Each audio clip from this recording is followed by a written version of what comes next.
I'm of the opinion that vulnerability and fear often transform a story into what it was meant to be anyway. I started off telling a story once about third grade recess and how we liked to play foursquare. And there was sensory imagery about the bouncy ball and the kids I played with and how it felt to thwack the ball and get the top square. And it was a fine story about foursquare. And then I went back to it and I added the vulnerability. And I talked about one particular day when the third grade teacher didn't pick my poster to win the poster contest. And how when I went outside with my friends, we decided we were going to play three square that day because the girl who won the poster contest was our fourth. And then that's a different story I'm telling. Yeah. It's no longer a story about foursquare. And I don't think it was a story about foursquare to begin with.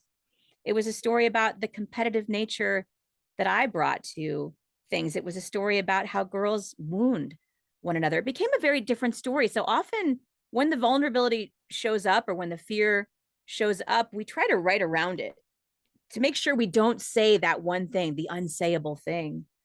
But often that's where the story is. Is there a flag that you could advise writers look for as they're rereading something they've written and it's feeling fine, but maybe flat, as I imagine your original Foursquare story was?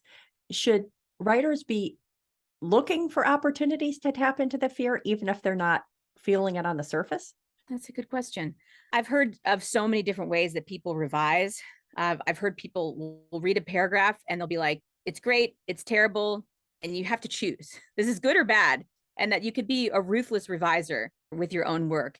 And sometimes if you go through 8 or 9 paragraphs in a row and they're all no good, then I suppose I would look to see where's the feeling, where's the vulnerability, where's the risk that you're taking. You don't want to make the mistake of writing about something sad and your reader doesn't feel anything.